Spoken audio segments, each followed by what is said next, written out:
I learned the most dangerous thing about being invisible. You see everything. And the night I watched Dante Moretti kill a man with nothing but a look, I should have turned away. Should have kept scrubbing those marble floors.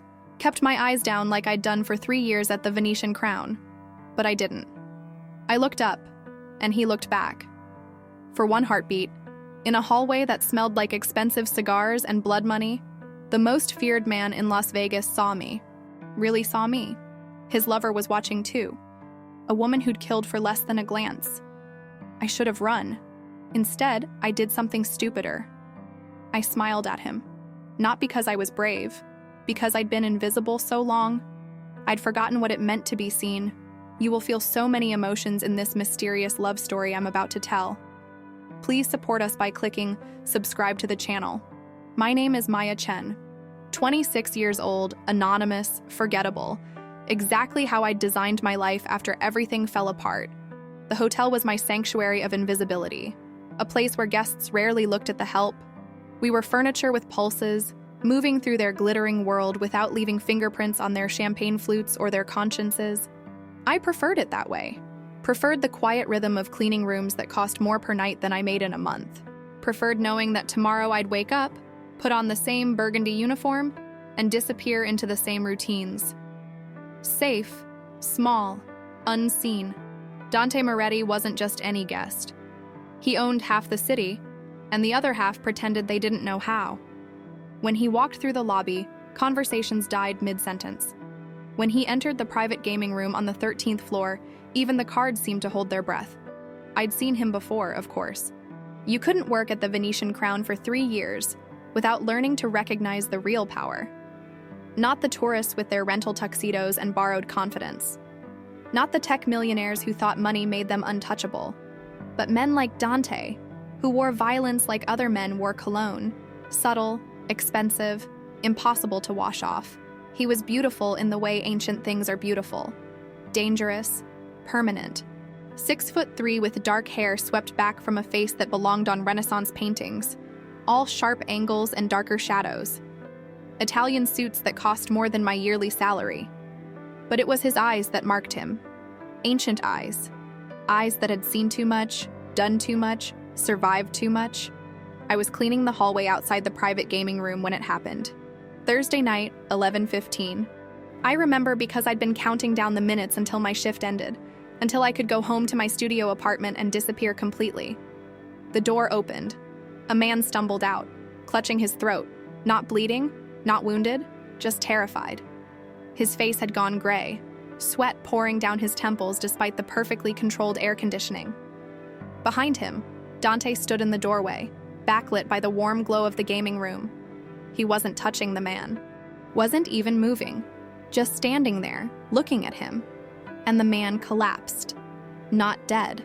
I could see his chest heaving, could hear the ragged gasps of someone whose body had decided fear was more dangerous than standing, just broken by the weight of whatever Dante Moretti had said to him in that room. Dante looked at the fallen man. His expression didn't change. No anger, no satisfaction, just cold assessment. Then he spoke, his voice rolling through the hallway like distant thunder. Leave. One word. That was all it took. The man scrambled to his feet and ran, leaving his dignity in a puddle on the marble floor. That's when I made my mistake. I should have looked away, should have focused on the baseboards I'd been polishing, on the invisible task of an invisible woman. But something in Dante's face caught me. Something in the set of his shoulders.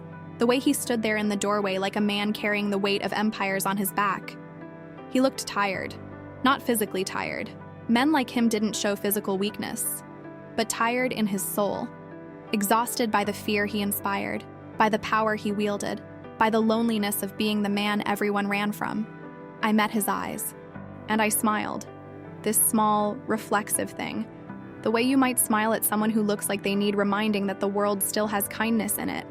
Human connection from someone who'd forgotten she could offer it. His expression shifted. Confusion flickered across those brutal features like lightning across dark water. His head tilted slightly, as if I were a puzzle he couldn't solve, as if no one had looked at him like that in longer than he could remember. You. His voice rolled through me, wrapped around my spine. What's your name? My throat went dry. 3 years of invisibility, shattered in one moment. I opened my mouth, but before I could answer, she appeared. Valentina Rossi materialized beside him like smoke taking form, all red silk and sharper edges. His lover, his obsession, a woman who'd built her reputation on eliminating anything that threatened her position at his side. She looked at me the way lions look at wounded prey. "Dante, darling." Her voice dripped poison honey. "Since when do you speak to the help?" He didn't look away from me, didn't acknowledge her at all. The silence stretched between us like a wire pulled too tight. "I asked you a question." His eyes never left mine. My heart hammered against my ribs. Every instinct screamed at me to look down, to remember my place, to disappear back into the safety of invisibility. But something in his gaze held me there. Not threat, but curiosity, wonder, almost, as if he'd just discovered something he'd thought didn't exist anymore. "Maya," I whispered. "Sir, Maya." He tested my name like wine, rolling it across his tongue. Then he turned to Valentina, and something in his posture changed, became colder, more distant, as if he'd just remembered who he was supposed to be. "Don't wait up." He walked past me, and I felt it. The shift in air pressure, the heat of his body, the scent of expensive cologne and something darker underneath, cedar and gunpowder, violence and exhaustion. At the elevator, he stopped, turned back. His eyes found mine across the hallway. "From now on, no one touches you." The elevator doors closed on his face. The hallway fell silent except for the distant hum of slot machines and the thundering of my pulse. I stood there, frozen, still clutching my cleaning cloth like it could protect me from what had just happened. Valentina's heels clicked against marble as she moved closer. When she spoke, her voice was silk over razor blades. "Do you know what happens to women who catch his attention?" I couldn't speak, could barely breathe. She leaned in close enough that I could smell her perfume. "Jasmine and threat, they disappear," she whispered, "one way or another. So let me give you some advice, little mouse. Whatever you think you saw in his eyes, you didn't, and whatever you think those words meant, they didn't. You're nothing. You'll always be nothing. And the moment you forget that, I'll remind you." She walked away, leaving me alone in that hallway with the terrible understanding that my life, the careful, invisible life I'd built to protect myself, had just ended. I went home that night and couldn't sleep, kept replaying the moment in my head, trying to understand what had happened. Why had he noticed me? What had I done wrong? And why, despite the fear coiling in my stomach like a living thing, did some small part of me feel alive for the first time in 3 years? The next morning, there was a man waiting in my apartment building's lobby. Dark suit. Dead eyes. Coffee in hand like he'd been there all night. He stood when he saw me. "Miss Chen." His voice was flat, professional. "I'm Marcus. Mr. Moretti has assigned me to your security detail." I clutched my grocery bags tighter, staring at the man who'd just upended my morning. Marcus, security detail. As if those words could make any of this normal. "There's been a mistake," I said, forcing my voice steady. "I don't need protection. It's not a request, Miss Chen." The lobby suddenly felt smaller. Mrs. Kowalski from 3B was pretending to check her mailbox, but I could feel her watching. This building was my refuge, a place where I could be nobody, where my neighbors knew me as the quiet girl who worked nights and never caused trouble. Now there was a man in an expensive suit announcing I had a security detail like I was someone who mattered, like I was someone dangerous to know. "I need to get to work," I said, moving toward the door. Marcus fell into step beside me, silent, inevitable. A shadow I hadn't asked for and couldn't escape. 3 years. 3 years of carefully constructed invisibility. And Dante Moretti had shattered it in one night. One look. One command that I still didn't understand. "No one touches you." What did that even mean? Marcus followed me to the bus stop. Stood 3 feet away while I waited, scanning the street with eyes that missed nothing. An elderly man with a newspaper, a mother with a stroller, a teenager on a skateboard. Marcus assessed them all, categorized them, decided they weren't threats. When the bus arrived, he got on with me, sat 2 rows back, close enough to intervene, far enough to maintain the illusion I was still free. I wanted to scream, wanted to turn around and demand he leave, that he tell Dante Moretti I didn't need this, didn't want this, that being noticed was worse than being invisible. But I knew what I'd see in his face: professional indifference. He had his orders. My comfort wasn't part of the equation. At the hotel, whispers followed me through the service entrance. The other maids had already heard. Hotel gossip moved faster than light. Carmen from housekeeping grabbed my arm as I passed. "Girl, what did you do?" Her eyes were wide, half envious, half terrified. "Nothing. Dante Moretti doesn't assign security to nothing." She glanced at Marcus, who'd taken up position near the staff lockers. "You either did something very right or very wrong, and I can't tell which is more dangerous. Neither could I." My supervisor, Mrs. Chen, no relation, though guests always assumed, called me into her office before my shift started. She was 50-something, efficient, with eyes that had seen 3 decades of hotel drama and survived by minding her own business. "Maya." She didn't invite me to sit. "I'm reassigning you." My stomach dropped. "What? Why?" "You're being moved to private service. Top floor. VIP suites. You'll report directly to guest services, not to me." "I don't understand." "You don't need to understand. You need to accept." She handed me a new badge, platinum instead of my old silver.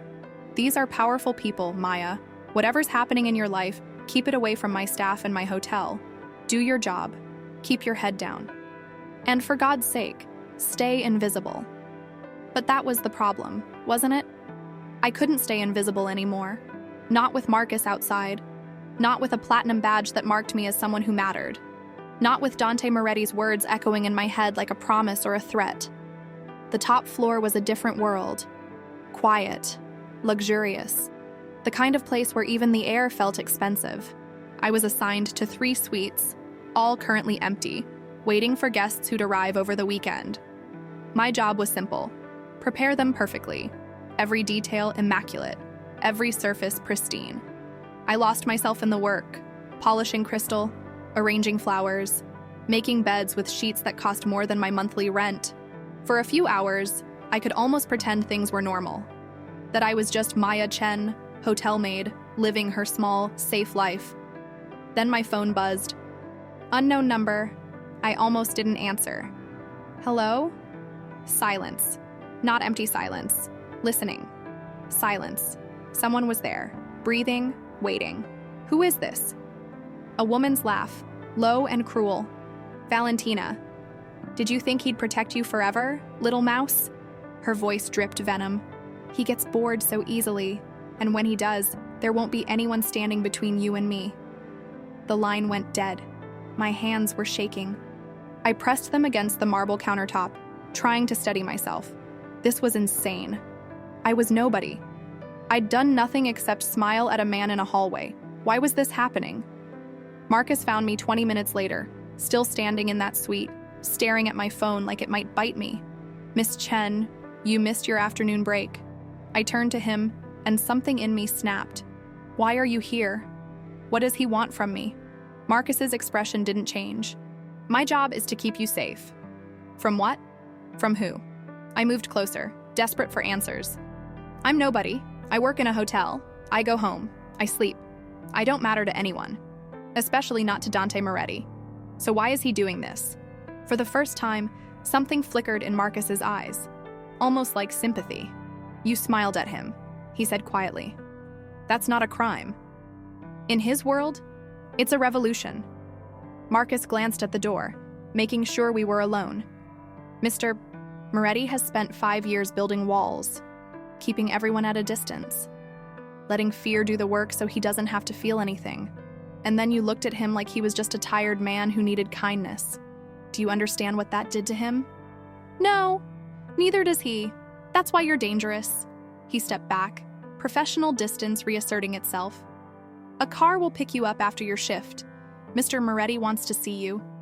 What if I don't go? Then I'll carry you there myself." It wasn't a threat, just a fact. The car was waiting when I left work. Blacktown car with tinted windows, the kind that screamed money and power. Marcus opened the door. I got in because I didn't have a choice, and because some small part of me, the part that had smiled at Dante Moretti, wanted answers. We drove out of Vegas, into the desert where the city lights faded and stars emerged like scattered diamonds. The house appeared suddenly. Modern, glass and steel, perched on a hill overlooking nothing and everything. Dante was waiting on the terrace, still in a suit despite the late hour, tie loosened, looking out at the darkness like he was searching for something he'd lost. He turned when he heard my footsteps. For a moment, we just looked at each other. This powerful man and the woman who'd accidentally become his weakness. "You've been trying to lose Marcus," he said. Not a question. 3 times in 2 days. "You're determined." I'm suffocating. Something shifted in his expression. Understanding, maybe, or regret. "Valentina called me today," I said. "Threatened me. Told me you'd get bored and leave me unprotected." His jaw tightened. "She shouldn't have done that. But she's right, isn't she? Whatever this is, whatever you think you're doing, it's temporary. You'll move on. Find someone else to project your humanity onto. And I'll be left with a target on my back and no idea how to protect myself. That won't happen. How do you know?" He moved closer, and I forced myself not to step back. He smelled like cedar and something darker, gunpowder, maybe, or just the scent of a man who'd built his empire on careful violence. "Because I keep my promises," he said quietly, "and I promised no one would touch you." "Why?" I met his eyes. "Why do you care?" "I don't know." The confession seemed to cost him something. I've spent 5 years not caring about anything. Building power, making money, surviving. And then you smiled at me, and something in me that I thought was dead just woke up. And I can't... He stopped, ran a hand through his hair. A gesture so human, it made my chest ache. "I need you safe," he finished. "I need to know you're protected. That's all I understand right now. That's not enough." My voice came out stronger than I felt. "You don't get to upend my life because you're having some kind of existential crisis. I have a life, had a life, and you're taking it away." "What life?" His voice was gentle, but the question cut deep. "Working yourself to exhaustion at a hotel where no one knows your name? Going home to an empty apartment in a neighborhood where you don't feel safe? Being invisible because 3 years ago someone made you believe that's all you deserve?" I stared at him. "How do you... I know everything about you, Maya." He pulled out his phone, handed it to me. On the screen was a file, my file. Background check, employment history, the incident 3 years ago that had destroyed my career, all of it laid bare. "I know you were a data analyst. Know you exposed a powerful client and paid the price. Know you disappeared because staying visible meant staying in danger." Rage flooded through me. "You had no right?" "I had every right." His voice cracked with something raw. "The moment Valentina threatened you, the moment my enemies started watching you, I needed to know what I was protecting, who you were, what you'd survived, and I found a woman who's been hiding for 3 years because she was brave enough to tell the truth." He moved closer, and I saw something in his eyes that looked like respect. "You're not invisible because you're nobody, Maya. You're invisible because you're terrified of what happens when people see how strong you really are." The words hit like a physical blow. I wanted to argue, to tell him he was wrong, that he didn't know me at all. But I couldn't, because he'd seen something I'd been hiding even from myself. My phone buzzed. I pulled it out with shaking hands. A text from an unknown number. A photo. Me, leaving the hotel that morning.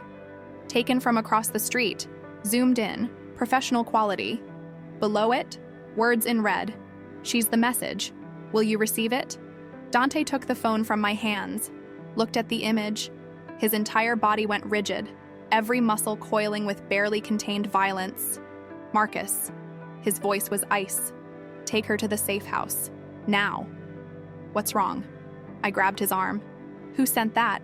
He turned to me, and for the first time since I'd met him, I saw real fear in his eyes. "You were chosen as a message. The question is, am I willing to pay the price to keep you alive?" The safe house was a penthouse in a building Dante owned, all glass and steel and impossible views of a city that suddenly felt like a trap instead of a home. Marcus installed me there like a precious artifact. 2 guards outside the door, their faces blank as marble. Camera feeds showing every angle of approach. Elevators, stairwells, the parking garage 40 floors below. A panic button by the bed, sleek and red against white sheets. "Everything you need is here," Marcus said, gesturing to a kitchen stocked with food I hadn't asked for, a closet filled with clothes in exactly my size, You don't leave.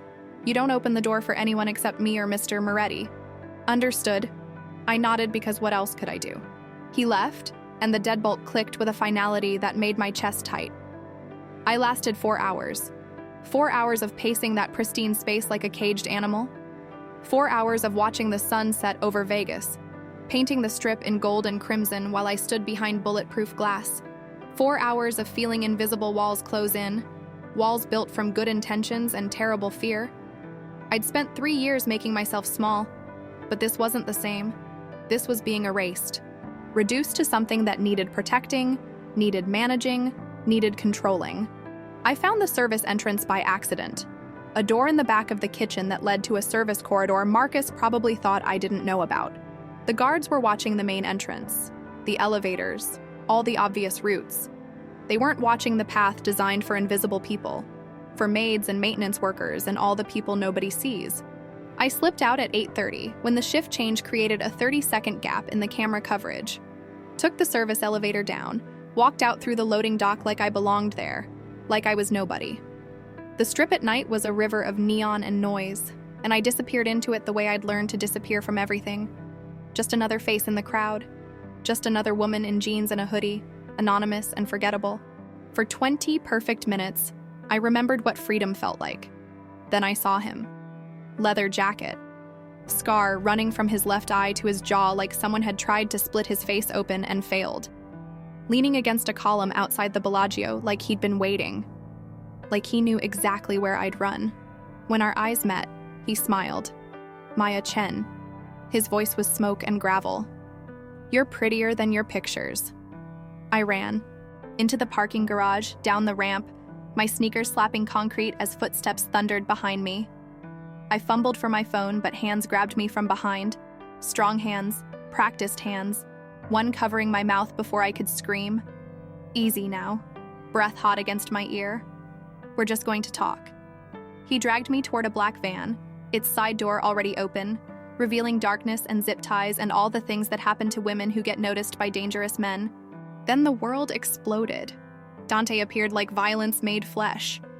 One moment the garage was empty except for my captor.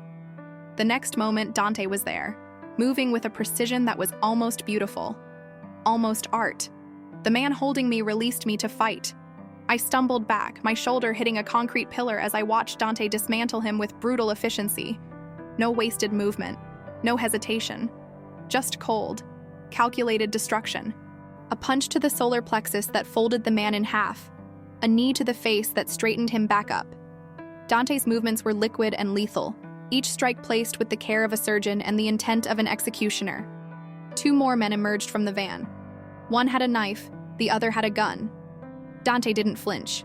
He moved inside the knife's arc, too close for the blade to be effective, and used the man's momentum against him. A twist, a crack. The knife clattered to the ground and the man followed it, clutching his broken wrist. The one with the gun was smarter. He stepped back, creating distance, finger moving to the trigger. Dante was faster. He closed the distance in a heartbeat, his hand gripping the gun barrel and twisting it up and away. The shot went wild, echoing through the garage like thunder. Then Dante's fist connected with the man's temple and he dropped like a puppet with cut strings. Silence. 3 men lay groaning on oil-stained concrete. Dante stood over them, breathing easy, not even winded. His knuckles were bleeding. His suit jacket was torn at the shoulder. But his eyes, God, his eyes were absolutely calm. This was his world. This violence. This terrible, efficient dance of survival. He pulled out his phone, never taking his eyes off the fallen men. Marco. His voice was steady. Send a crew to the Bellagio parking garage. Level 3. Make them talk. Then make them disappear. He hung up, turned to me. For the first time since I'd met him, I saw pure fury in his face. What the hell were you thinking? I couldn't speak, couldn't move. My legs had turned to water and only the concrete pillar was keeping me upright. Maya. He moved toward me and I flinched. He stopped. Something cracked in his expression. I'm not going to hurt you. Those men would have done worse to you. Much worse. He ran a hand through his hair, and I saw it then. The tremor in his fingers. Not from exertion.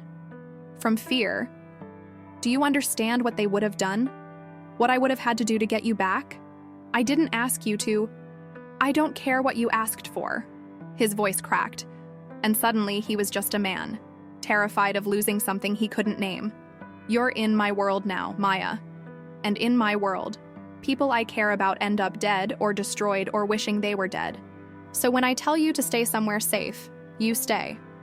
When I tell you I'm protecting you, you let me. Because the alternative is me finding pieces of you in a dumpster and spending the rest of my life knowing I failed. The raw honesty in his voice stole my breath. Who are they? I whispered. Who's doing this? Someone who wants to hurt me through you. Someone who knows the fastest way to destroy me is to take away something He stopped. Looked at me like he was seeing something impossible. Come on. We need to move. He drove us himself. A black Mercedes with bulletproof glass and an engine that purred like a predator. We didn't go back to the penthouse. Instead, we headed into the desert, to a house I hadn't known existed, smaller than his other properties, hidden. This was my father's, he said, unlocking the door.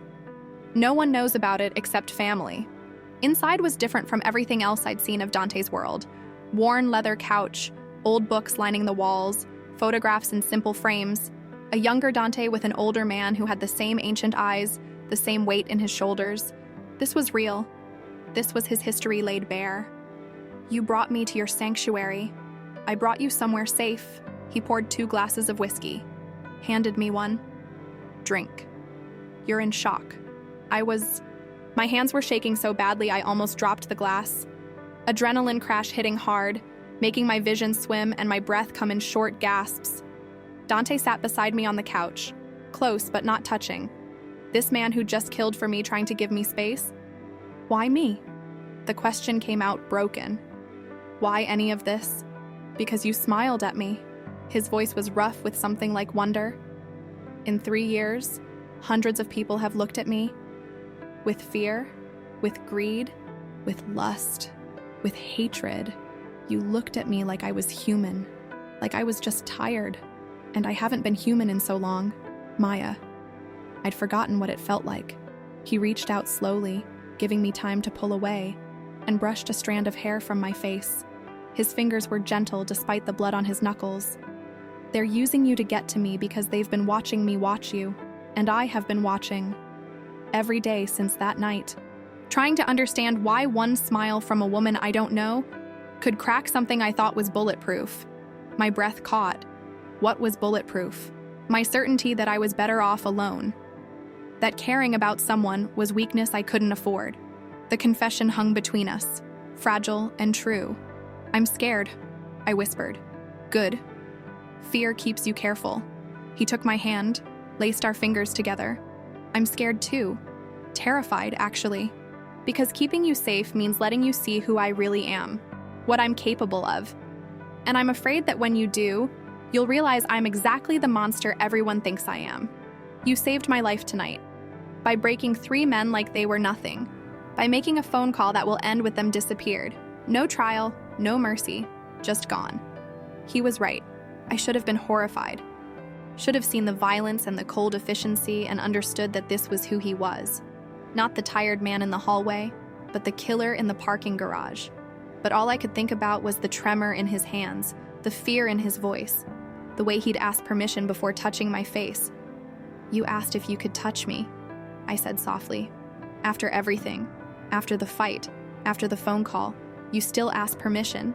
Because violence doesn't give me the right to your body. Power doesn't give me the right to your choices. I turned to face him fully.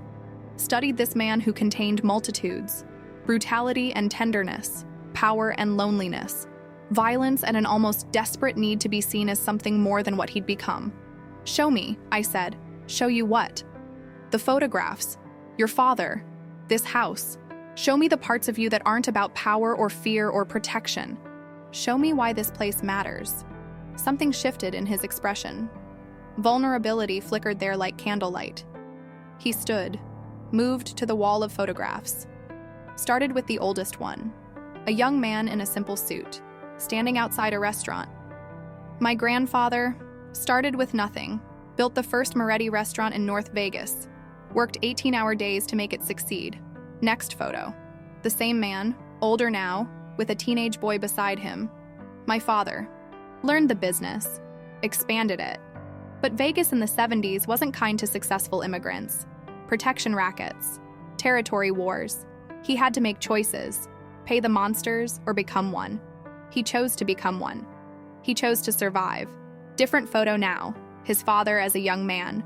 Wedding photo. Genuine joy in his eyes. He married my mother. Built an empire. Made sure his family was untouchable. But he never forgot the cost. Never let the violence become who he was. Just what he did. The last photo was Dante and his father together. Recent. Maybe 5 years ago. The older man looked tired but proud. His hand on Dante's shoulder. He made me promise, Dante said quietly, before he died, that I'd be better than what the world demanded, that I'd use the power he built to protect people, not just profit from them, that I'd remember every person who works for me is someone's son or daughter or parent. That violence should be the last resort, not the first language. Is that why you changed the business? That's why I tried. He turned back to me. I cut out human trafficking, drug operations, anything that preyed on the vulnerable. My brother said I was destroying our father's legacy. I said I was honoring it. We've been at war ever since. Your brother is behind this. I think so. Yes. My phone buzzed. We both froze. I pulled it out with shaking hands. Another photo. This house. Taken from the road outside, minutes ago. Below it. We know where you hide, and we know why she matters. Dante's face went absolutely still. He moved to the window, pulled the curtain back slightly. The desert stretched empty and dark. But somewhere out there, someone was watching. How long? I whispered. How long have they been following us? Long enough. He was already typing on his phone, making calls in rapid Italian. Within minutes, the house transformed. Men arrived. Professionals, ex-military, moving with quiet efficiency, cameras, perimeter alarms, communications hub, and through it all, Dante kept glancing at me, making sure I was still there, still safe, still real. When the house was secure, he came back to where I sat frozen on the couch. I need to tell you something. He knelt in front of me, eye level, treating me like an equal despite everything. About who my brother is, what he's capable of. Before he could continue, his phone rang. He answered, listened, and his face went absolutely white. He turned the phone toward me. A photo filled the screen. A woman, brunette, 30s, beautiful, tied to a chair in a dark room. Valentina. Below it, 2 words. Choose wisely. That's his message, Dante said, his voice hollow. Choose between the woman from my past and the woman who might be my future. Choose who dies. I didn't expect to feel sorry for her. Valentina Rossi, the woman who'd looked at me like prey, who'd threatened me over the phone, who'd made it clear I was nothing. Now she was tied to a chair in some dark room, paying the price for Dante's attention to me. We have to save her, I said. Dante's laugh was bitter, sharp enough to cut. Do we? You can't just what, Maya? Let her suffer the consequences of her own actions. He threw his phone onto the worn leather couch. You don't know her, don't know what she's done. Then tell me. He looked at me for a long moment, and I watched him calculate, truth or protection. He'd promised me truth, but I could see how much it cost him to choose it. Valentina was my father's choice, an arranged alliance between families. I was 23, stupid enough to think duty and love could coexist. She was beautiful, ambitious, devoted, not to me, but to what I represented. Power, status, fear. He moved to the window, keeping his back to me. Easier to confess to the darkness than to my face. For 3 years, I tried to love her, tried to build something real. But Valentina didn't want real. She wanted possession. She wanted to be the wife of Dante Moretti, the woman on the arm of the most feared man in Vegas. When I started changing the business, pulling out of the worst operations, she fought me every step. Said I was betraying my father's legacy. Said I was weak. But you kept changing anyway. I kept changing, and she kept collecting evidence against me. His voice went flat, emotionless. Recordings, documents, Photographs of every questionable thing I'd ever done. Insurance, she called it. A guarantee I'd never leave her. My blood went cold. She blackmailed you. She owned me. For 2 more years, I played the part. The devoted partner. The powerful couple. All while she systematically isolated me from anyone who might have offered genuine connection. Any woman who looked at me too long disappeared from my life. Fired, relocated, scared away. She made sure I understood that I belonged to her. The words landed like stones in still water, ripples of understanding spreading through everything I'd witnessed. The loneliness in his eyes, the surprise when I'd smiled at him, the way he'd seemed almost confused by simple kindness. Why didn't you just kill her? He finally turned to face me.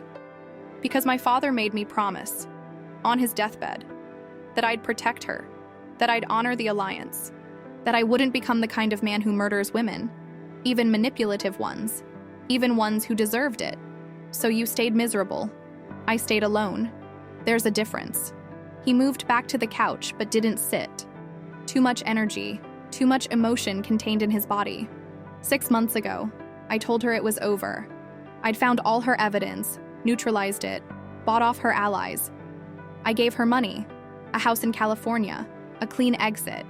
All I asked was that she leave Vegas and never come back. But she didn't leave. She left. But she never stopped watching, never stopped believing that eventually I'd realize I needed her, that I'd come crawling back, desperate for someone who understood my world. He picked up his phone, looked at Valentina's terrified face on the screen, and now my brother has her and he thinks she matters to me. Doesn't she? She's a human being I once cared about. Someone I tried to love, but need her? Love her. He shook his head. The only thing I feel for Valentina Rossi is tired pity and guilt that I couldn't save her from herself. The phone buzzed again. Another message. You have until midnight. The girl or the lover. Choose. He's giving you an ultimatum, I whispered. He's giving me a test. Dante's jaw tightened, muscle jumping beneath skin. Luca thinks he knows me. Thinks he knows I'll choose duty over desire, alliance over affection. He's betting I'll save Valentina because that's what the old Dante would do. The obedient son, the man who honored arrangements and kept promises even when they destroyed him. What will you do? He turned to me, and I saw the war in his eyes. Past versus future, guilt versus hope. The man he'd been versus the man he was trying to become. I'm going to save you both. But first, you need to understand something about my world. The people who hurt you, who hurt people I care about, they don't just disappear. They don't get trials or second chances. They get justice as I define it. You're going to kill your brother. I'm going to stop him. Permanently. And I need to know if you can live with that. Can live with me after you see what I'm really capable of. I thought about the girl I'd been 3 days ago. Invisible, safe, alone. I thought about the woman I was becoming, seen, endangered, but finally alive. I thought about the violence in the parking garage, the efficiency with which he'd dismantled 3 men, the tremor in his hands afterward, the way he'd asked permission to touch my face. Show me, I said. Show me who you really are. Dante Moretti, all of it. Because I'm tired of people hiding the truth to protect me from reality. He searched my face for doubt, for fear, for any sign I didn't mean it. Found only determination. All right, then you're coming with me. You'll stay in the car with Marcus, but you'll see. You'll understand why people fear me, why they should. Where are we going? To a warehouse on the north side, where Luca keeps his interrogation rooms, where he's probably holding Valentina. He pulled out his phone, made 3 calls in rapid succession, all in Italian, all delivered with cold precision. When he finished, he looked at me one more time. Last chance to stay behind, to stay safe. I'm not invisible anymore, remember? I stay in the light, even when it's dark. Something shifted in his expression. Pride, maybe, or recognition of someone who understood what it meant to choose courage over comfort. We drove through Vegas in silence, the city lights painting shadows across Dante's face. He looked like a man going to war. Maybe he was. Marcus followed in a second car, part of a convoy I hadn't realized we'd become. As we approached the warehouse district, his phone rang. He answered in Italian, listened, and his expression changed from determination to confusion. What? I asked. The warehouse is empty. No hostage, no Luca, nothing. He spoke into the phone again, asking questions I couldn't understand. Then his face went pale. But there's something there. A laptop, a video file addressed to you. To me? Not to you? To you. The warehouse smelled like rust and old fear when we arrived. Empty now, but violence had left its mark. Bloodstains on concrete, chains hanging from ceiling beams, the ghost of screams absorbed into cinderblock walls. Dante moved through it like a man reading his own history. This was his world. These were the consequences of the life he'd inherited and tried to reshape. In the center of the space, someone had set up a laptop on a metal table, pristine and deliberate, obviously meant to be found. Marcus checked it for explosives, for viruses, for any trap, nodded to Dante. It's clean, just the video. Maya. Dante's voice was gentle. You don't have to watch. My rule, I interrupted. Truth. Even when it hurts. Even when it's terrifying. He nodded, pressed play. The screen filled with a younger version of Dante's face, prettier, sharper, with the same dark eyes but none of the weight. Luca. He was smiling like someone who'd just won a game no one else knew they were playing. Hello, Maya? Yes. You, specifically. His voice was smooth, educated, completely at ease.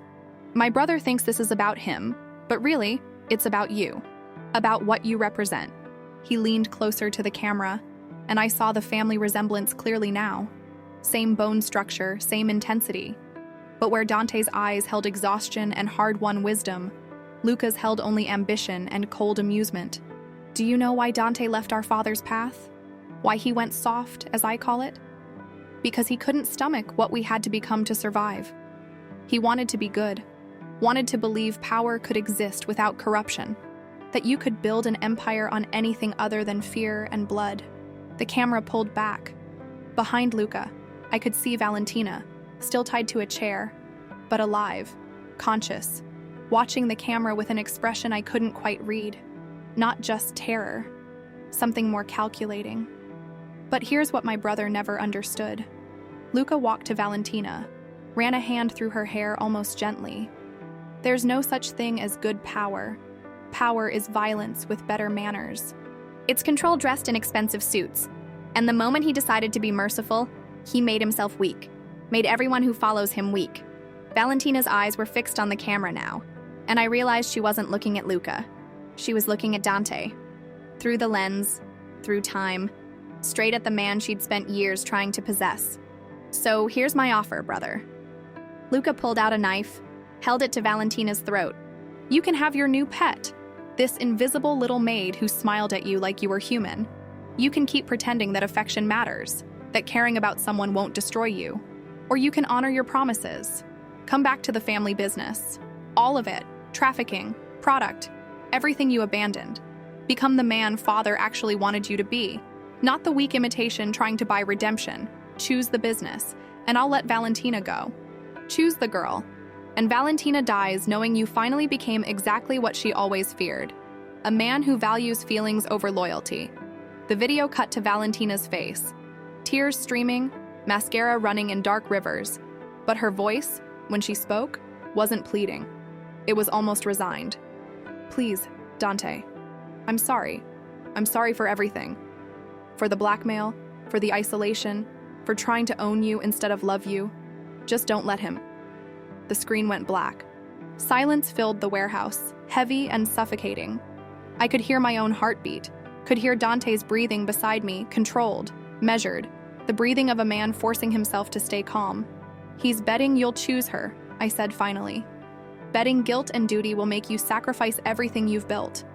He doesn't understand. Dante's voice was ice and iron. I stopped negotiating with terrorists when I buried my father. And I sure as hell don't negotiate with my own brother. He pulled out his phone. The call he made next changed everything. Marco, I'm sending you an address. I need full tactical team. Entry in 30 minutes. Yes, full authorization. Anyone who resists, neutralize them. He hung up, made another call. His voice shifted, became formal, almost deferential. Judge Brennan, Dante Moretti, I'm cashing in that favor. Yes, tonight. I need warrants for Luca Moretti and 15 of his associates. Federal charges, kidnapping, extortion, racketeering. Because I have evidence, years of it, I'll have it on your desk within the hour. Another call. Detective Torres. Remember when I helped you close the Hernandez case? Good. I need you to trust me one more time. I have information on a trafficking operation. Major players. I'll give you everything, but I need to know you'll move fast. Call after call after call. I watched Dante Moretti dismantle his brother's entire operation with nothing but his phone and a network built on years of careful investment. Politicians who owed him favors. Police who remembered his help. Judges who understood that sometimes justice required unconventional alliances. This was real power, not the violence I'd witnessed in the parking garage, though he was capable of that too, but the ability to bend the entire system, to make the law itself work for him instead of against him. When he finished, he looked at me. In 15 minutes, the FBI will raid 3 of Luca's properties simultaneously. They'll find evidence of trafficking, racketeering, illegal arms sales, all documented by Valentina over the past 6 months. Valentina was gathering evidence against him, against everyone. It's what she does. He almost smiled, bitter and knowing. While she was blackmailing me, she was also building insurance against Luca, against our competitors, against anyone who might threaten her position. She just never realized I knew, that I'd been copying everything she collected, waiting for the moment I might need it. So you're using her nature to save her. I'm using her paranoia to end this. Poetic justice, maybe. He checked his watch. Luca will be in federal custody in 20 minutes. Valentina will be recovered. And you will understand exactly what being with me means. My power isn't bullets, Maya. It's connections, information, the ability to destroy someone completely without ever touching them. Is that supposed to scare me? It's supposed to inform you. He moved closer, and I saw exhaustion etched in every line of his face. Because the man you smiled at in that hallway, he owns half the power structure in Nevada. He has judges in his pocket, cops on his payroll, politicians who owe him their careers. When I protect someone, I can make them untouchable. When I destroy someone, I can erase them completely. That's who I am. That's what I'm capable of. His phone buzzed. He glanced at it, nodded once. It's done. Luca's in custody. Valentina's being transported to a hospital. Just like that. Just like that. He touched my face. Gentle despite everything. This is who I am, Maya. Not the violence in the parking garage, though I'm capable of that too. But this, the manipulation, the control, the chess game played with people's lives and freedoms. I can make the system dance, but I can't stop being the puppet master. Can you live with this? With a man who can save you from anything except himself? I thought about his question. Really thought about what he was asking beneath the words. Could I love someone this powerful? This morally complicated? This capable of both tenderness and calculated destruction? I've spent 3 years being invisible because I was scared. I said slowly. Scared people would judge me, use me, hurt me. And you know what the worst part was? It wasn't the invisibility. It was the loneliness. The knowing I was choosing safety over life, over connection, over everything that makes being human worth it. Maya, I'm not done. I stepped closer, into his space, letting him feel my certainty. You asked if I can live with who you are, but you're asking the wrong question. What you should ask is, can you live with being seen? Really seen, not the power, not the fear, not the legend. Just the man who's so tired of being alone that he's willing to risk everything for someone who smiled at him like he was human. His breath caught. For a moment, he just stared at me like I'd spoken in a language he'd forgotten existed. Yes, he whispered. God, yes. Then stop trying to scare me away. Stop showing me only your weapons and your power like that's all you are. I've seen enough darkness. Show me something else. What do you want to see? Everything else? The parts you don't show anyone. The parts that make you more than just Dante Moretti, crime lord. For a moment, I thought he might kiss me. His hand was still on my face, his eyes searching mine with an intensity that made my breath catch. But then his phone buzzed again. and his expression changed from something soft to something sharp and cold. Shit. What? He turned the phone toward me. News alert flashing across the screen. FBI raid ends in tragedy. Suspect Luca Moretti found dead in federal custody. Evidence of elaborate frame job points to brother Dante Moretti as trafficking kingpin. He knew, Dante whispered, and his voice held something I'd never heard before. Real fear. Luca knew I'd use the system against him, so he made himself the victim, and me the murderer. He scrolled down, showing me more details. Evidence planted at the scene. Bank accounts in Dante's name. A manufactured paper trail that made him look like he'd been running the trafficking operation all along, with Luca as the would-be whistleblower trying to stop him. The evidence they found links me to everything Luca did. Trafficking, murder, money laundering, all of it. As of this moment, I'm the most wanted man in Nevada. His eyes met mine, and I saw real fear there for the first time since I'd known him. Maya, we need to run. Right now. The warehouse turned into a war room in seconds. Dante's men materialized from the shadows, professionals who'd been waiting for his signal. They spoke in rapid Italian, showed him photos on tablets, crime scene images, evidence logs, arrest warrants with his name printed in bold letters like an indictment of everything he'd tried to become. How long do we have? I asked Marcus quietly. Before they find us here? Hour, maybe 2. His eyes never stopped scanning the perimeter. Boss has safe houses scattered across 3 states. But if the feds are looking, if they've frozen his assets and flagged his properties, he didn't finish. He didn't have to. Dante was on the phone again, but this time the conversations went differently. Doors that had opened before were closed. Allies who'd answered immediately let calls go to voicemail. I watched his network disconnect in real time. Threads cut one by fear or self-preservation or simple survival instinct. When he hung up the last call, he looked 10 years older. It's elegant, he said quietly, almost admiringly. I have to give Luca credit. He set this up months ago. Planted evidence in my properties, my businesses, my computers. Built a case that makes me look like I've been running the trafficking operation all along while he was the one trying to stop me. The righteous brother, the would-be hero. But people know you. Know what you stand for. People know power, Maya. They don't know principles. When the FBI shows them documentation of trafficking routes through my hotels, shipments tracked to my warehouses, bank accounts in my name funding operations that destroy lives, he rubbed his face, and I saw the weight of it crushing him. Evidence doesn't care about truth. It just exists. And Luca's evidence is impeccable. So what do? He looked at me sharply, and something cracked in his carefully controlled expression. There's no we anymore. I'm taking you to Marcus. He'll get you somewhere safe. Different city, new identity, enough money to start over. You'll disappear. Really disappear this time. You're running. I'm protecting you. His voice rose, echoing off concrete and rebar. Don't you understand? Every second you're with me now, you're complicit. An accessory. They'll use you to get to me, or they'll destroy you just for being in the blast radius when everything explodes. I know. Then why are you still here? I moved closer, into the space he was trying to put between us. Because you promised me truth. And the truth is, you didn't do this. Luca set you up because you chose morality over profit. Because you tried to be better than what your world demanded. And now you're going to run? Let him win. Let everyone believe you're the monster he painted you as.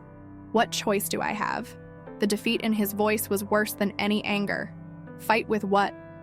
The system he just weaponized against me? The allies who've already abandoned ship? Fight with the truth. I moved to the table, spread out the crime scene photos Marcus had shown us. Luca's dead, but his operation isn't. Someone's running it now. Someone who knew his plan, who benefits from you going down, who's probably been pulling strings this entire time. You think there's a partner. I think there's always a partner. And I think if we find them, we find the evidence that proves you were framed. Dante stared at me like I'd suggested we fly to the moon. Maya, you're a hotel maid. I was a data analyst before I became invisible.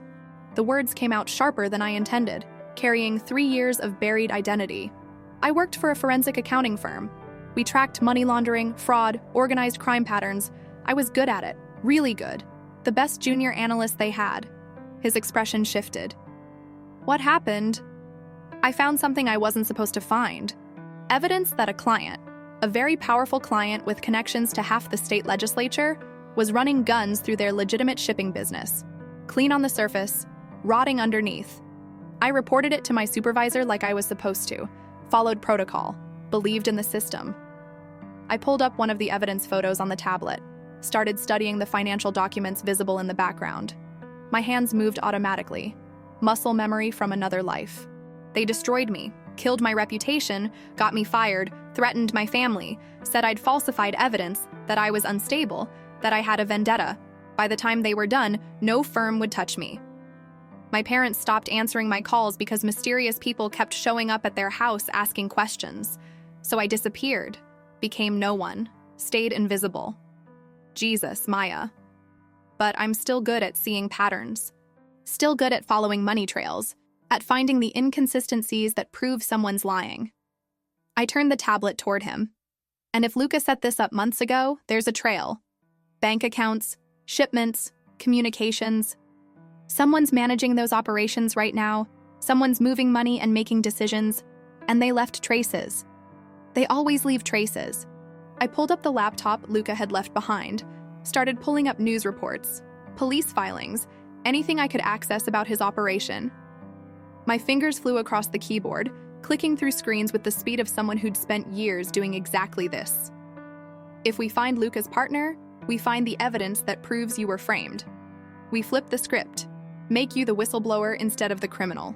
Show that you were investigating your own brother, gathering evidence, preparing to bring him down through legal channels. And if we don't find anything, then at least we tried. At least we fought instead of just accepting his version of reality. I looked up at him. You told me you'd teach me to survive in your world. Well, I'm teaching you something from mine. The truth always leaves traces. Always. Numbers don't lie the way people do. We just have to find them. For a long moment, Dante just watched me work. This woman he'd thought he understood revealing herself to be something entirely different. Someone who'd survived her own destruction and learned to fight back with spreadsheets and bank records instead of bullets. You're not going to run, he said finally. Not a question. Neither are you. They'll come for both of us. Let them. I pulled up a bank transfer record, one of hundreds in the evidence dump the FBI had leaked to the press. Look at this. Transfer from one of your accounts to a shipping company in Long Beach. But the timestamp is wrong. See? It shows the transfer happening at 3 a.m. Nevada time. But the IP address that initiated it, East Coast, someone was 3 hours ahead, got sloppy with the time zones. Dante leaned over my shoulder, and I felt his breath on my neck, warm, alive, real. That's not sloppiness, that's arrogance. Or both. I pulled up more records, cross-referencing accounts and timestamps. Whoever Luca's partner is, they think they're untouchable. Think the evidence against you is so overwhelming that no one will look for holes. But there are holes, Dante. Tiny ones. But they're there. We just have to find enough of them to create reasonable doubt. How long? To break this whole thing open. Days, maybe weeks if we're thorough. I met his eyes. But to find enough for reasonable doubt? To get the FBI to pause? To make them question their own evidence? Maybe hours. If we're smart and lucky, and if I'm as good as I used to be. He was quiet, calculating odds the way he must calculate everything. Risk versus reward, freedom versus prison, hope versus the safer option of running and never looking back. Then, okay, we have until dawn. That's when the arrest teams will hit my known safe houses, when they'll start the manhunt in earnest. If we're going to do this, if we're going to fight, we do it together. Together, I agreed. He kissed me then. Not soft, not gentle. Desperate and real and tasting like risk and fear, and something that might have been hope if we were foolish enough to name it. When he pulled back, his eyes were burning with something I'd never seen before. Belief in a future that didn't end in handcuffs or exile. You're the most dangerous person I've ever met, he whispered, because I smile at you like you're human. Because you make me believe I could be. We worked through the night, me on the laptop, diving deep into financial records and shipping manifests and communication logs. Him on the phone with the few allies who still answered, calling in every remaining favor, building a case from fragments and faith. Marcus coordinated security, watching the warehouse entrances for the FBI raid we knew was coming. And slowly, piece by piece, I found the trail. Bank accounts that didn't quite match the pattern of Dante's legitimate businesses. Timestamps that contradicted official testimonies. Shipping routes that made no economic sense unless you were moving contraband. Video footage from Luca's properties that showed someone else. Someone female, elegant, moving with predatory grace through spaces she shouldn't have had access to. Oh my God, I breathed. What? I turned the laptop toward Dante. Security footage from one of Luca's warehouses, 3 days before he died. A woman entering through a side door, moving like she owned the place. Dark hair, designer clothes, a face I'd seen before, twisted with rage and jealousy. That's Valentina, Dante said slowly. That's Luca's partner. I pulled up more footage, weeks of it, showing her meeting with him, coordinating shipments, reviewing documents together like co-conspirators instead of enemies. She wasn't kidnapped, Dante. She was never a hostage. She was the architect of everything. The pieces fell into place like dominoes. Valentina, who'd spent years collecting evidence on everyone in Dante's world, who'd known exactly how he'd react to threats against her, who'd positioned herself perfectly to emerge from this as the traumatized victim. While Luca's death and Dante's arrest cleared her way to take over the entire operation. She played us both, Dante said, his voice ice and understanding. Played me with guilt and obligation. Played Luca with ambition and promises of power. She orchestrated the entire thing, including Luca's death in custody. I pulled up more evidence, financial records showing payments to 3 federal agents, the same ones who'd been part of the arrest team. She had federal agents on her payroll. Evidence planted. A narrative ready to go. She used Luca's jealousy of you, used his resentment about the business changes, turned him into a weapon aimed at you. And when he'd served his purpose, she had him killed and made it look like I'd ordered it. Dante's hands were shaking now, not with fear, but with fury. To tie up loose ends and complete the frame. Where is she now? I checked the police reports, the news updates, everything I could access. Released from the hospital 2 hours ago. Private security escort. They took her to... My blood froze. Dante. They took her to your house. Your father's house. The one she's not supposed to know about. His face went absolutely still. She's claiming it. Establishing possession while I'm on the run. Making herself the grieving almost widow who inherits the empire. Marcus's radio crackled with sudden urgency. Boss, we have movement outside. 3 black SUVs, federal plates. They're surrounding the warehouse. Dante moved to the window, peered through a crack in the boards. How long? 2 minutes before they breach. Maybe less. There's a service tunnel, Dante said, already moving. North wall, behind the... Wait. Marcus held up his hand, listening to his radio. One of those vehicles isn't FBI, private security, and someone's getting out. Someone's coming in with the federal team. The warehouse door burst open with a crash of metal and authority. Valentina stood there in the doorway, flanked by federal agents, backlit by flashing blue and red lights. She wore white, designer dress, expensive shoes, the costume of innocence and victimhood. But her smile was razor blades wrapped in silk.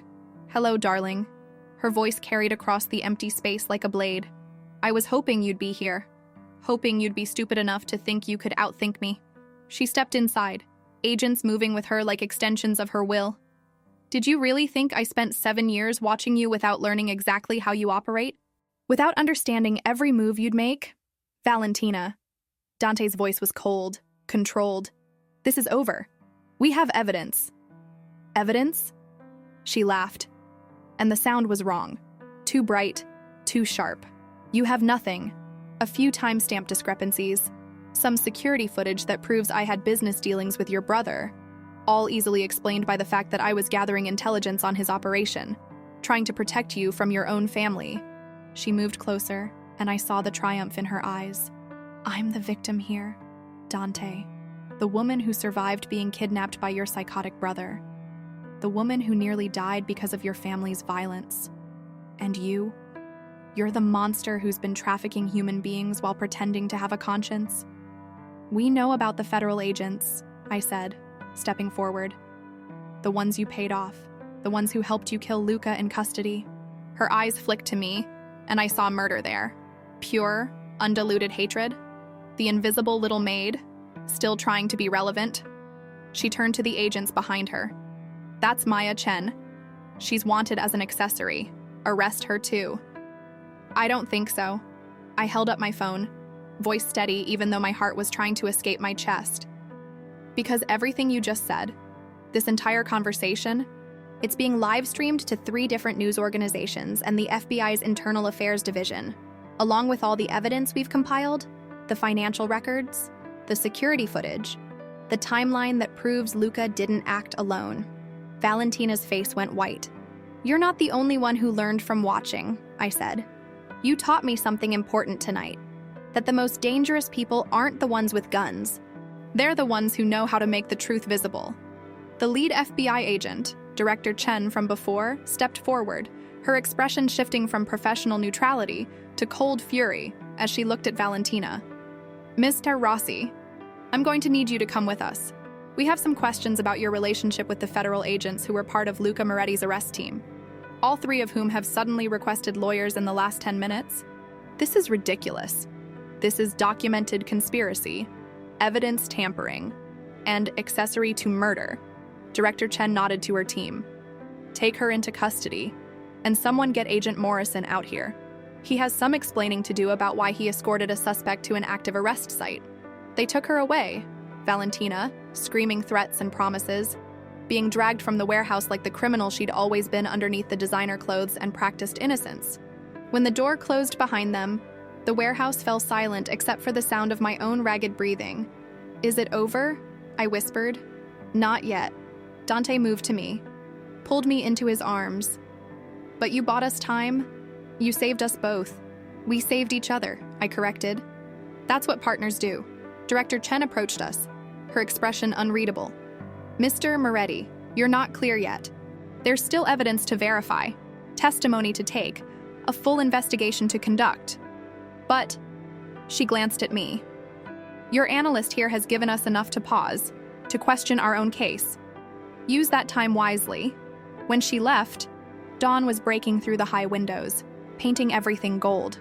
What happens now? Dante asked quietly. Now we prove your innocence. Completely. No doubts. No questions. I pulled up the laptop again, and we do it by finding every single trace Valentina left behind. Every payment, every lie, every manipulation. We turn her weapon against her. That could take weeks. Then we have weeks. I met his eyes. Unless you'd rather run. He smiled, real and warm and tired and hopeful. I'm done running from the truth, even when it's terrifying. Good. Because I'm not done fighting for you. For us. For the man you're trying to become instead of the monster everyone expected you to be. He kissed me again, softer this time. A promise instead of desperation. Thank you, he whispered against my lips. For seeing me. For believing I was worth saving. Thank you for teaching me I was worth being seen. Outside, sirens faded into the distance. The warehouse settled into silence. And for the first time in 3 years, I felt something I'd thought was gone forever.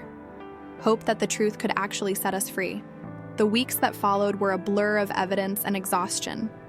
I'd forgotten what it felt like to use my mind like this, to dive into spreadsheets and bank records and communication logs until patterns emerged from chaos, to build cases from fragments, to prove truth with numbers instead of words. Dante's father's house became our war room.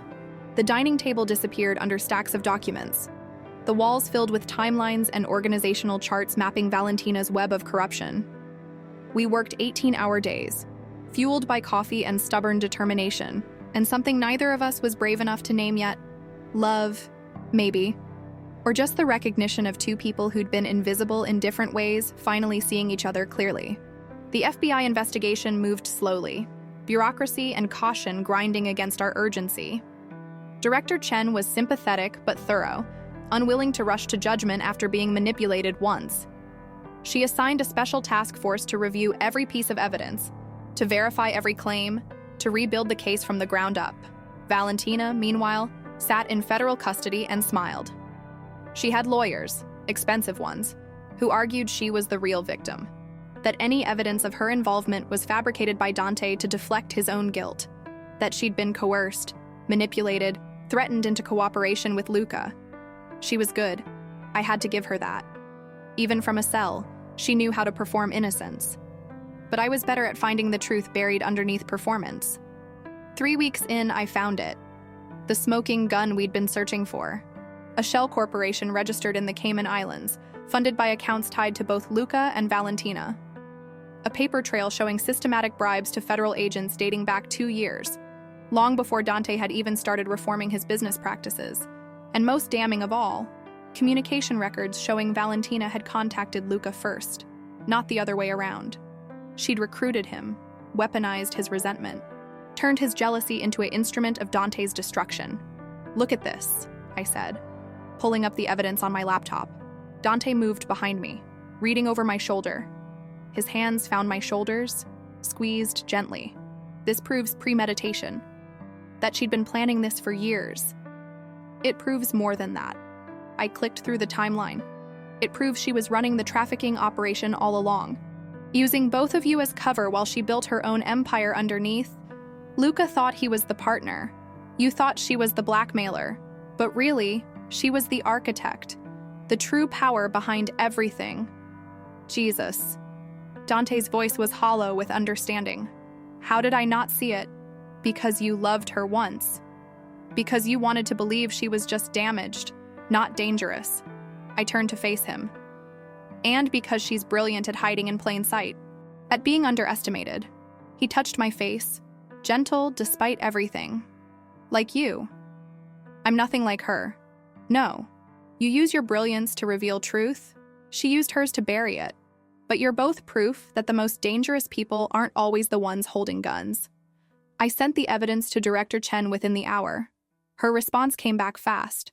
A request for us to come in, to provide formal testimony, to walk them through every piece of the case we'd built. "It's a risk," Marcus said when we told him. "Once you're in federal custody, even as witnesses, you're vulnerable." "We're vulnerable everywhere," Dante countered. "At least this way we control the narrative." The FBI field office was cold and fluorescent and smelled like burnt coffee and bureaucratic exhaustion. Director Chen met us in a conference room, flanked by 2 other agents and a federal prosecutor who looked like she hadn't slept in days. "Walk me through it," Chen said. "Everything, from the beginning." So I did. Laid out the entire case, the financial records, the shell corporations, the timeline that proved Valentina's guilt and Dante's innocence. Showed them how she'd manipulated the evidence, paid off agents, orchestrated a frame job so elaborate it had almost worked. The prosecutor asked questions, poked holes, pushed back on assumptions. But every time she challenged a piece of evidence, I had 3 more to support it. Numbers don't lie, they just exist, waiting for someone patient enough to read them correctly. 4 hours later, Chen leaned back in her chair and rubbed her eyes. "This is going to destroy careers. Federal agents on the take, evidence tampering at the highest levels." She looked at Dante. "And it clears you, completely. Shows you were investigating your own brother, gathering evidence, preparing to bring him down through legal channels. You were trying to do the right thing." "I was trying to be better than what I was," Dante said quietly. "Better than what my world demanded." "Well, congratulations. You succeeded." Chen stood. "We'll need formal depositions, but as of this moment, you're no longer a suspect. You're a cooperating witness in a federal corruption case. The relief should have been immediate. Total. But all I felt was exhaustion and a strange emptiness. The feeling of finishing a marathon and realizing you're too tired to celebrate. "What happens to Valentina?" I asked. "She'll face federal charges. Multiple counts." The prosecutor's smile was sharp. Trafficking, conspiracy, murder for hire, corruption of federal agents. "She's looking at life without parole. Minimum." "Good," Dante said. Not vindictive, just factual. Justice as a simple equation finally balanced. We left the FBI building into afternoon sunshine that felt too bright after weeks of living in documents and artificial light. Marcus was waiting with the car, but Dante waved him off. "We'll walk," he said. "I need air." Need to remember what freedom feels like. We walked through downtown Vegas in silence. Two people who'd survived something that should have destroyed them. The city moved around us, tourists and traffic, and the endless noise of survival and celebration mixing into white noise. What now? I asked finally. Now. Dante stopped, turned to face me. Now I rebuild. Clean house completely. Create the business I actually want. Ethical, transparent, accountable. Prove that power doesn't have to corrupt. That'll take years. I know. He took my hand, laced our fingers together. And you? What do you want? I thought about the girl I'd been a month ago. Invisible, safe, alone. I thought about who I'd become. Seen, endangered, but finally alive. I want to stop hiding, I said. Want to use my skills in the light instead of the shadows. Maybe start a consulting firm. Help the FBI track financial crimes. Make the bastards who destroy lives pay for it. That's dangerous work. So is loving you. I smiled at him. But I'm done choosing safety over life. He pulled me close, kissed me there on a Vegas sidewalk with the whole city watching. When we broke apart, his eyes were bright with something that looked like hope. Move in with me, he said. Not to the penthouse, not to some protected fortress, but to the house. My father's house. Help me turn it into something real.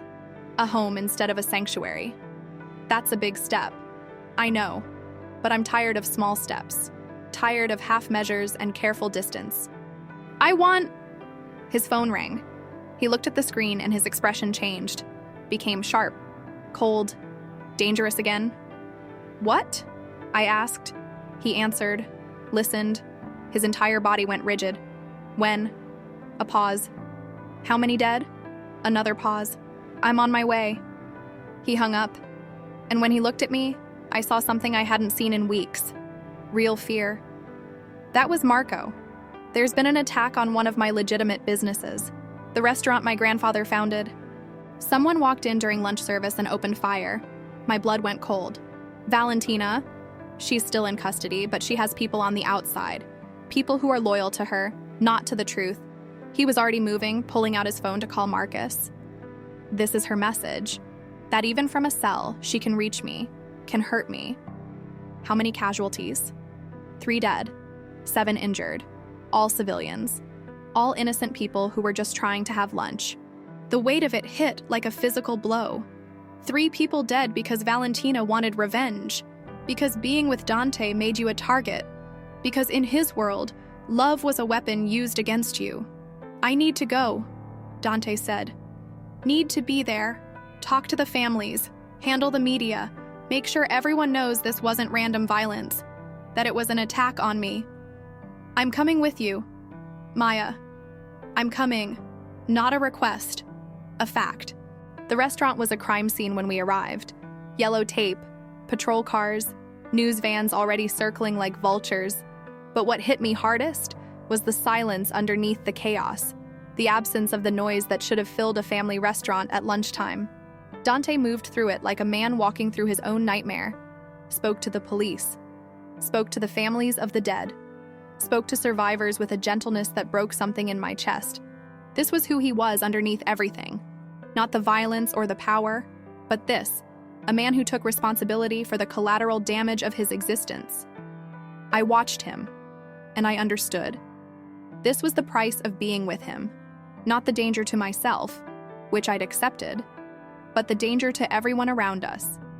To innocent people who became targets just because they existed in our orbit. When we finally left, hours later, Dante looked like he'd aged a decade. 3 people, he said quietly. 3 people who woke up this morning and made plans and had families and futures. Dead because Valentina wanted to hurt me, because I dared to care about someone, because I tried to be better. This isn't your fault, isn't it? He turned to me, and I saw the weight of guilt crushing him. Every choice I've made, every person I've cared about, becomes a weapon pointed at someone else. My father, my brother, you. Now innocent people in a restaurant. When does it end, Maya? When do I stop being the reason people die? When you stop letting Valentina control the narrative, I said firmly. She wants you to feel guilty, wants you to believe that caring about people makes you weak, that the only way to protect anyone is to stay alone. Don't give her that satisfaction. How do I stop her?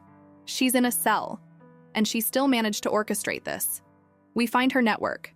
Every person loyal to her, every asset she controls, every thread of power she still holds, and we cut them all, systematically, completely. I moved closer, made him look at me. You wanted to rebuild your empire ethically? Start now. Show everyone that attacking innocent people has consequences, that targeting civilians makes you a priority for destruction, not a player in the game. Something shifted in his eyes. The guilt receded, replaced by cold determination. You're right. He pulled out his phone. Marco, I need a full audit of every operation we shut down during the Reformation. Every person who worked for us in the trafficking division. Every associate of Luca's. Everyone who might still be loyal to the old ways. I want names, locations, assets. We're cleaning house completely. He made more calls, building a case not just against Valentina, but against everyone who'd ever enabled her. Everyone who thought power meant being untouchable. I watched him transform from guilty survivor to strategic destroyer, and I understood. This was what real power looked like. Not the ability to hurt people, but the willingness to dismantle entire systems to protect the innocent. This will take months, he said when he finished. Maybe years. Rooting out everyone connected to her, everyone who thinks they can operate in the shadows. Then we have months. I took his hand. We do it together. You with your connections, me with my ability to follow money trails. We make being corrupt more dangerous than being honest. That's naive. That's necessary. I smiled at him.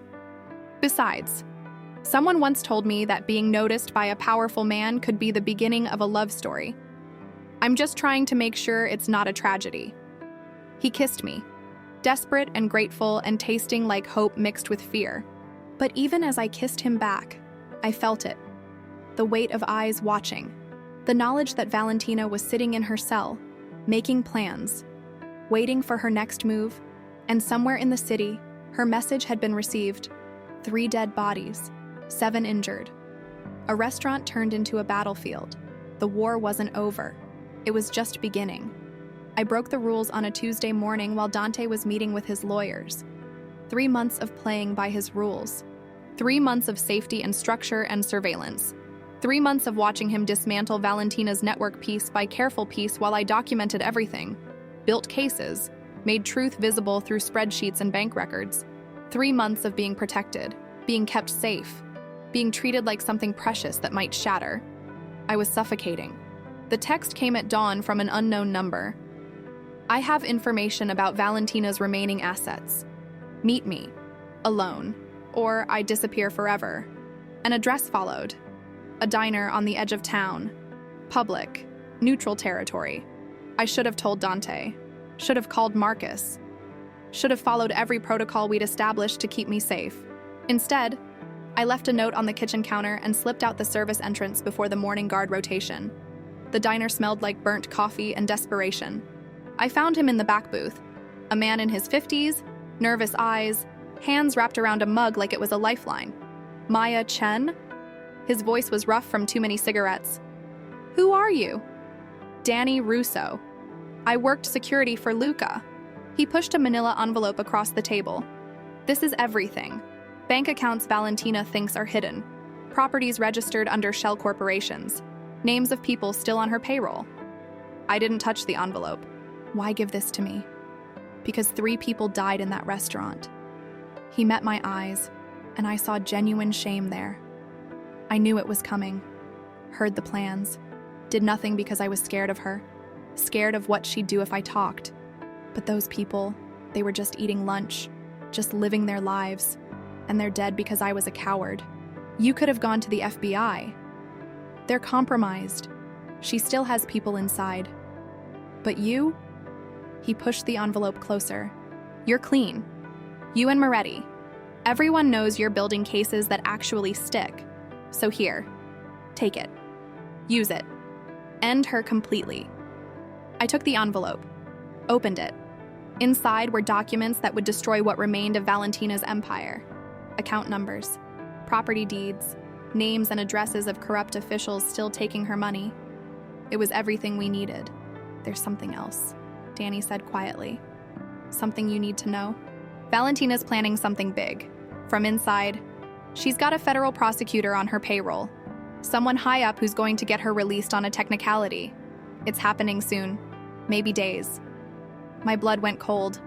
I don't know exactly, but when she gets out, he didn't finish. Didn't have to.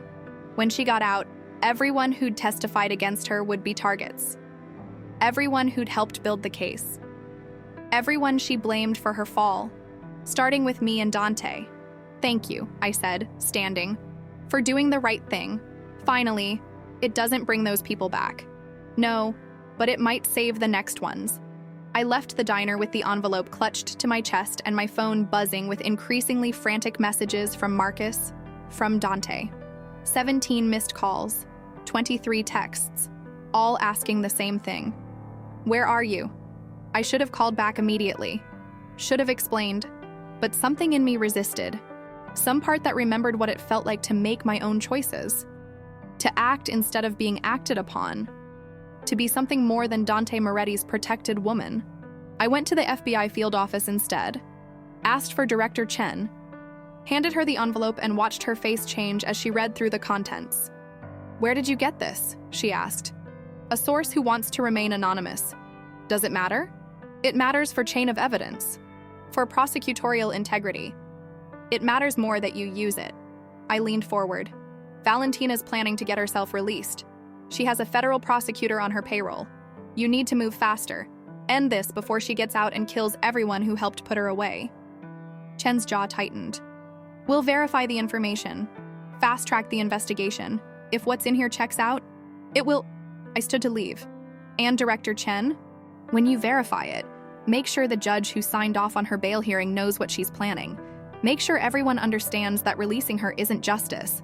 It's murder with paperwork. My phone rang as I left the building. Dante. I answered because I had to eventually. Where the hell are you? His voice was raw with fear and fury. I came home and you were gone. No guards. No Marcus. Just a note saying you'd be back soon. Do you have any idea what that did to me?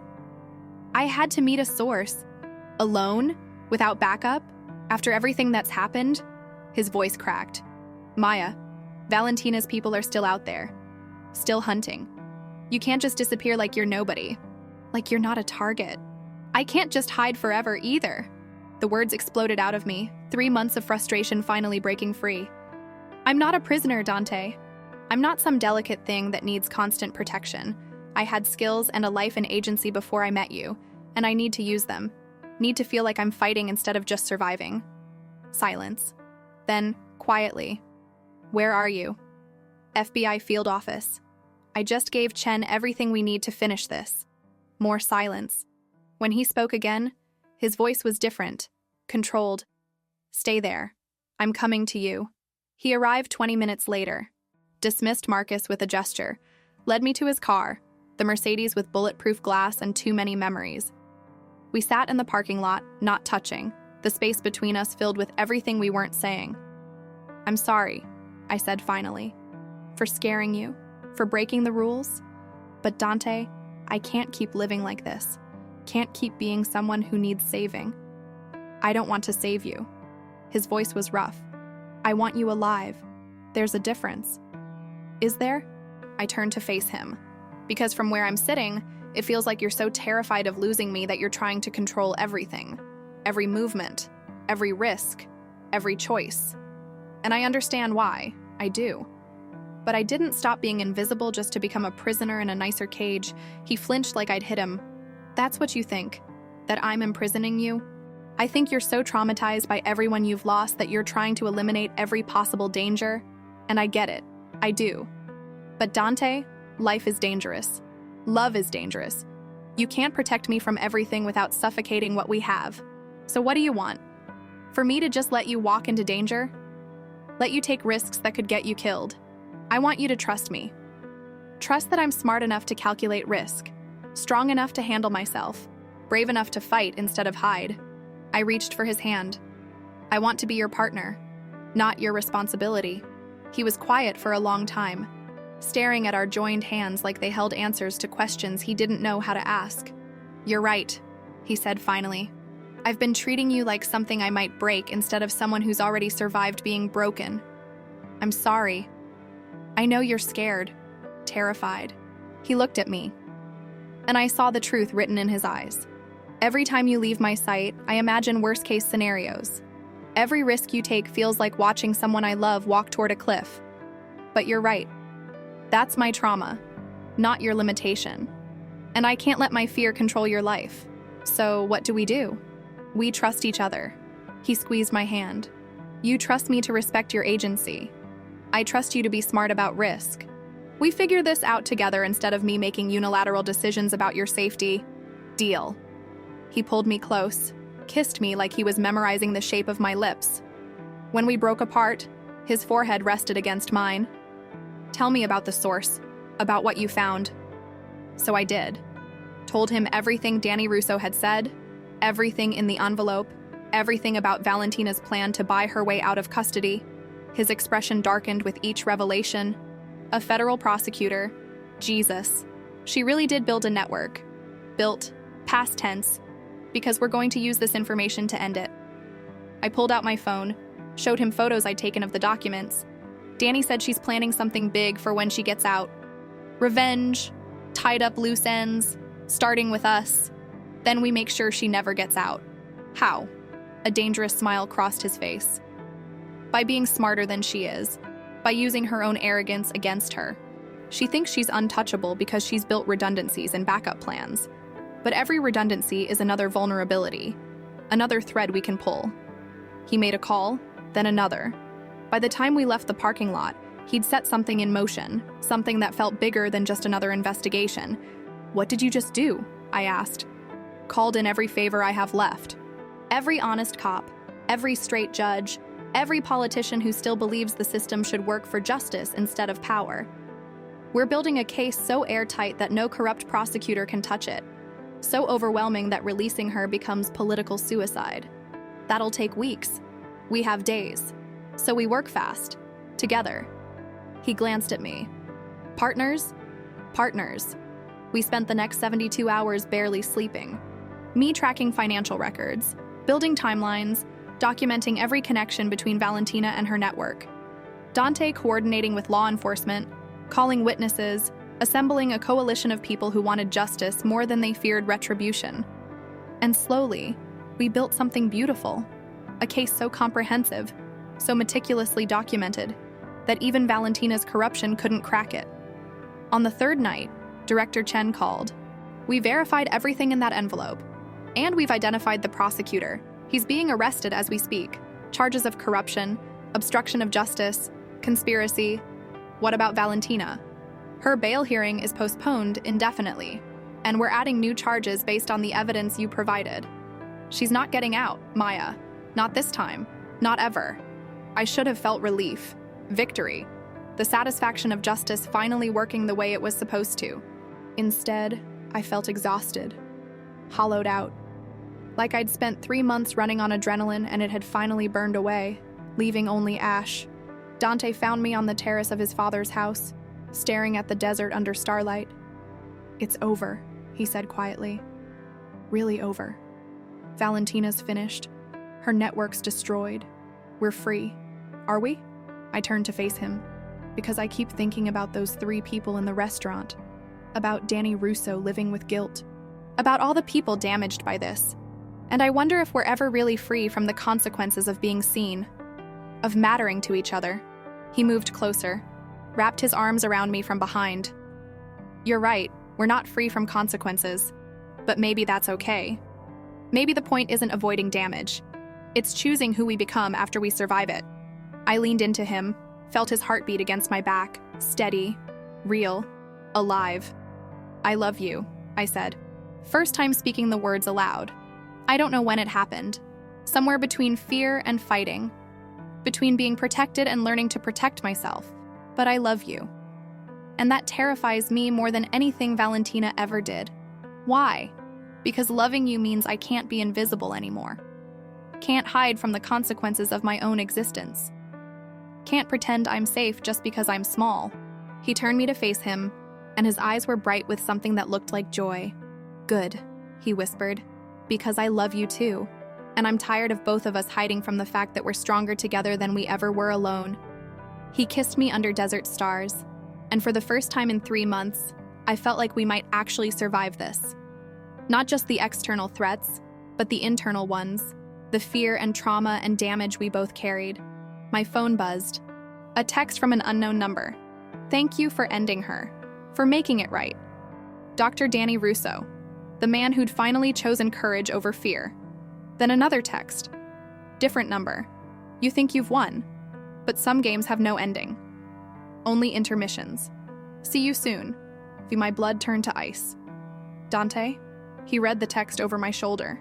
His entire body went rigid. "She's not in custody," he said. Voice hollow with understanding. "The arrest. The prosecutor." All of it was misdirection. Valentina's gone. I've learned that power reveals itself in quiet moments. Not in the thunder of violence or the flash of wealth, but in the stillness before someone chooses who they're going to be. The text from Valentina changed everything and nothing. She was out there somewhere, watching, waiting, planning her next move. But for the first time since this started, I wasn't afraid. I was angry. "We need to find her," Dante said, already pulling out his phone. "No!" I grabbed his wrist, stopped him mid-dial. "We need to end this differently." "What are you talking about?" "I'm talking about breaking the cycle." I moved to face him fully, let him see the certainty in my eyes. For 3 months, we've been reacting. She moves, we counter. She threatens, we defend. She's been controlling the game because we've been playing by her rules. So what do you suggest? We stopped playing. I pulled out my laptop, opened the files we'd built over months of investigation. We have everything. Every piece of her network, every corrupt official, every illegal operation. We don't need to find Valentina. We just need to make her irrelevant. Dante stared at me like I'd spoken a language he was still learning to understand. Explain. Valentina's power comes from fear and secrecy, from operating in shadows where people are too scared to expose her. So we removed the shadows. I started typing, pulling up contact lists, news organizations, whistleblower networks. We release everything, every document, every recording, every piece of evidence, make it all public. Let the whole world see exactly who she is and what she's done. That's dangerous. Once it's out there, we can't control the narrative. Exactly. That's the point. I looked at him. She thrives on control, on manipulating stories and buying silence and making people afraid to speak truth. So we make control impossible. We flood the zone with so much truth that her lies can't compete. He was quiet for a long moment, calculating risks and possibilities. Then something shifted in his expression, from fear to understanding to something that looked like hope. "You want to burn down her entire world. I want to make sure she can never rebuild it. That even if she's out there, she's powerless, just a woman with a vendetta and no army to fight it. It'll destroy careers, expose corruption at every level, create chaos." Good. I smiled, and it felt fierce. Let there be chaos. Let the system that protected her collapse. Maybe something better can grow from the ruins.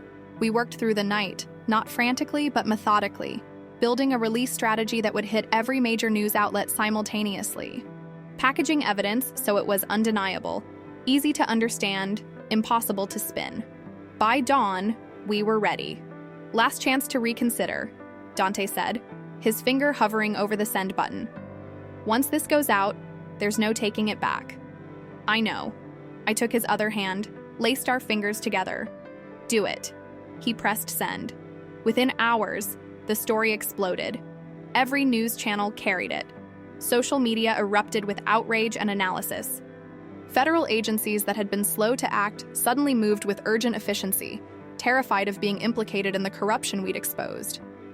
Valentina's face was everywhere, not as the glamorous socialite or traumatized victim she'd performed, but as what she really was, a criminal mastermind who'd built an empire on suffering.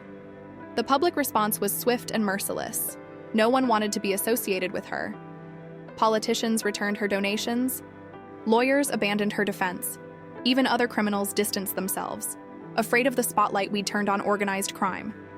By the time the sun set, Valentina Rossi had gone from powerful puppet master to public pariah, hunted, exposed, alone. "She'll come for us," Dante said, watching the news coverage. "This humiliation, she'll want revenge. Maybe." I leaned against him.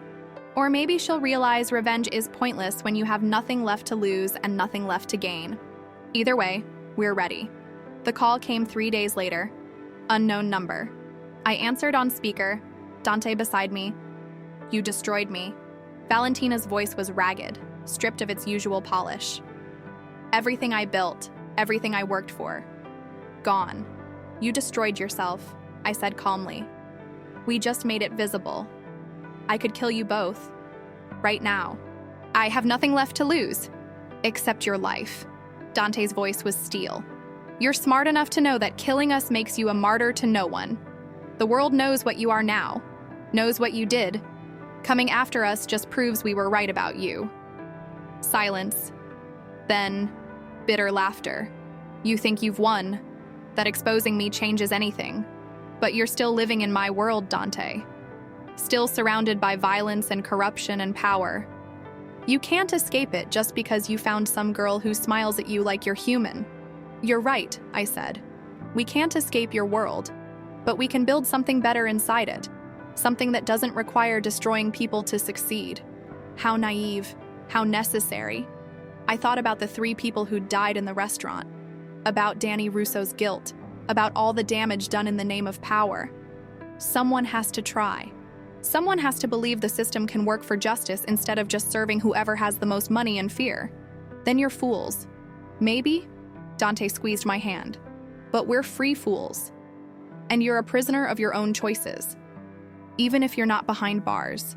The line went dead. We never heard from Valentina again. Rumor said she fled the country, that she was hiding in South America or Eastern Europe or somewhere else without extradition treaties. Director Chen told us the FBI had her on watch lists, that she'd surface eventually, that justice would find her. But I think the real truth is simpler. We made her irrelevant, stripped away her power until all that remained was a woman who'd gambled everything on control and lost. The months that followed were strange and beautiful, quiet in ways I'd forgotten life could be. Dante rebuilt his business from the ground up. Not perfectly. There were still shadows, still compromises required to operate in Vegas, but ethically, transparently. He created employee protections, worked with regulators instead of around them, became someone the community could trust instead of just fear. I started my consulting firm, helped the FBI close major financial crimes cases, testified before Congress about corruption in federal law enforcement, became someone visible not because of who I loved, but because of what I could do. We moved into his father's house together, made it ours, filled it with books and laughter and the quiet comfort of 2 people who'd found home in each other. 6 months after Valentina disappeared, Dante proposed, not with fanfare or grand gestures, but in the kitchen where we'd first talked about rules and truth. "Marry me," he said. "No ring, no script, just raw honesty. Not because I own you or protect you, but because you're the first person who made me want to be better than what I was." "Yes," I said, "because sometimes the bravest thing you can do is choose to be seen, and to see someone else in return." We married small, just us and Marcus and Director Chen, who'd become an unlikely friend. No press, no spectacle, just promises made and meant. They say love in the underworld is dangerous, that caring makes you vulnerable, that the moment you matter to someone powerful, you become a target. They're right. But what they don't tell you is this. Being invisible is its own kind of death. And sometimes the risk of being seen, of being loved, of being real, is worth every danger. I was invisible to the Mafia boss until his jealousy made him lose control. But in losing control, he found something neither of us expected.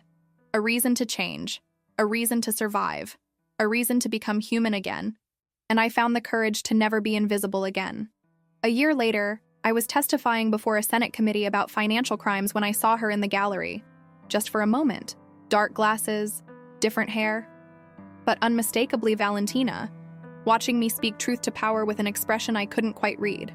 Not hatred, not revenge. Something closer to resignation, or maybe respect.